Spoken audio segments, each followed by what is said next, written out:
Yes. Okay, first, how do the Swedish hospitals purchase drugs? For example, your hospital and other hospitals in the region. What did you ask? What drug? Hospital drugs. How do the hospitals purchase drugs? No, this hospital is in Stockholm, and there are 5 additional emergency hospitals like this one. And then it's a healthcare region in Stockholm with 2.2 million inhabitants.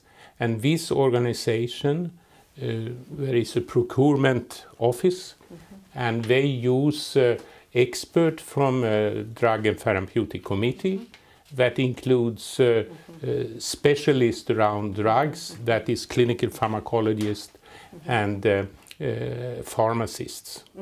So you said before it's like some business system.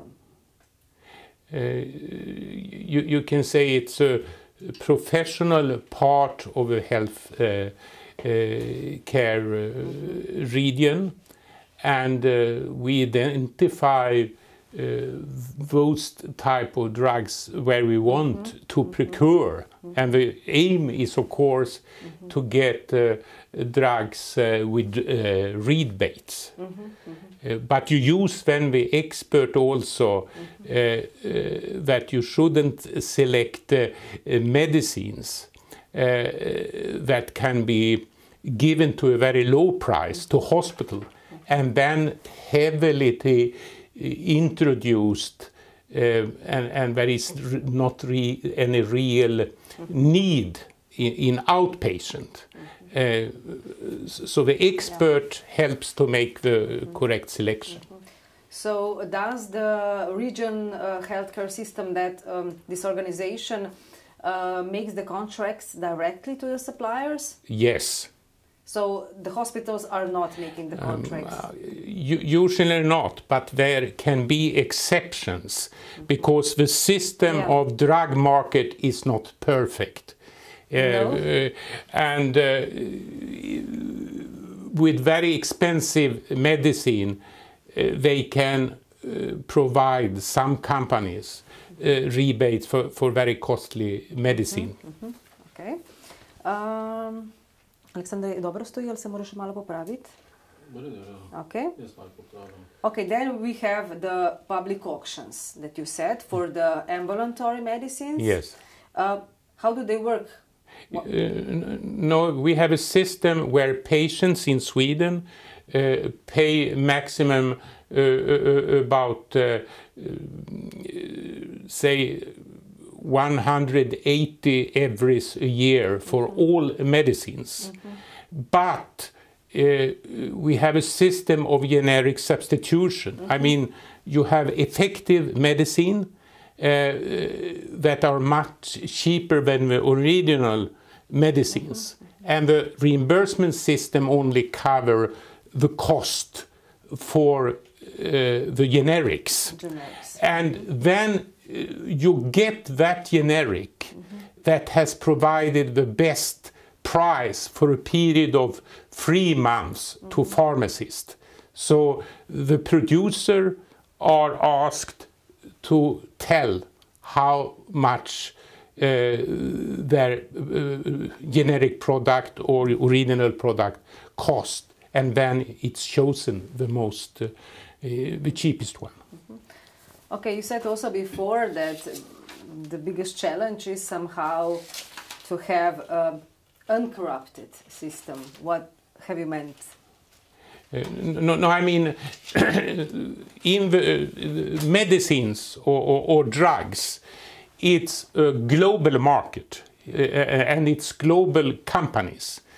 And I think the cost over the globe for medicines are around $1,000 billion. So it's a lot of money. And each single company wants to have a product sold. And therefore they try to have a high-level type of specialists, professors, and clinicians to help them to lecture and so on. but I think it's very important that the organization, the healthcare organization or the insurance companies that are paying the bills for healthcare provide their own, they finance continuous medical education and also organizations that select medicine. So we have something called the WISE list, that is trusted expert that select the most essential medicine to be used. So once again, maybe just the question you said before, is it for do you think? Okay. Sorry. I'm sorry. Wait. Okay. Okay, now. Do you think is it a problem that the pharmaceutical companies are paying the education for Slovenian doctors? Only the No, I think it can be a problem because there is nothing like a free lunch. If you pay something like an education from a company for physicians, then you want the physicians to prescribe. I think it's very important that the healthcare system and the insurance companies finance continuous medical education. By doing that, physicians and nurses learn to understand how to critically choose among medicines. And it's not always what the drug companies say. You need to be critical because what is said in marketing is not always true.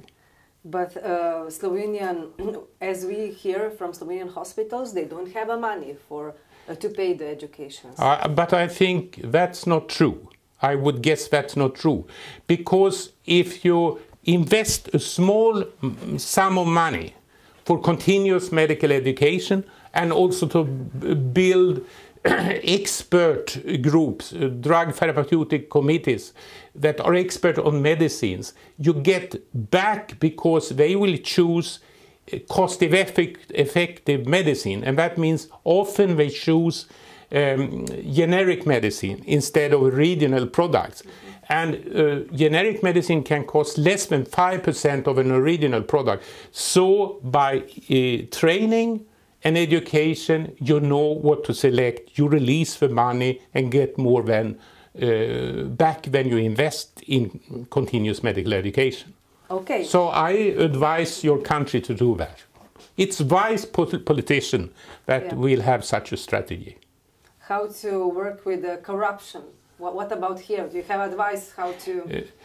I mean, the area of selection and use of medicine, because it's so much money, $1,000 billion is the market, I would guess, over the globe. Then there is risk that you can get incentives. I mean, you can be lecturing, and it's in the gray zone. I mean, I wouldn't say that we have any corruption in this country, but there are discussions that people are paid to do lectures or consult with companies, and that influences. And this is not fair to the patient and to use public money. Because some of the Slovenian doctors, maybe some of the chiefs of the clinics, they are, I guess, involved in some public procurement system, but on the other hand, maybe connected with the pharmaceutical companies. Yes, but when you have a system of procurement, you need to have a policy for conflict of interest, and everyone involved need to tell if I have any relation with the company, if I am paid, and if that, you can't be involved. Okay. The Slovenia usually has excuse that we are also small market, and that's why the prices cannot be lower. No, I think that's not true. There are studies by one colleague of mine and others. He's called Dr. Brian Goodman, and I know that they have studied the situation in Estonia, and the prices are not higher than in big market. So I think every country can get good prices. I think you need to have a transparent and good system and you need to use generic products. And I think for one example you could have obligatory generic substitution. That is what the reimbursement system can pay. Okay. When we say, for example, real medical prices, so actual paid medical prices are big secret. Why? Stop a bit. Please, one step back. Just, okay, sorry. Just don't, Thank you, it's okay. Because it's small place and that, yeah. Slavšte te sliši, Yeah, sorry, it's yeah. good. Okay. Okay. So, real medical prices, actual paid medical prices are a secret. Why? They are secret because the drug companies want to get as high prices as possible, and they want, if anyone gets a lower price, they don't like that other knows that, so they could get a lower price. But I think we need to go to a system that is transparent, so that the prices you pay to a company is open. I mean, that is the case when it concerns generic medicines. Okay. So, which are, in your opinion, the lowest priced countries, and which are the higher priced countries in Europe?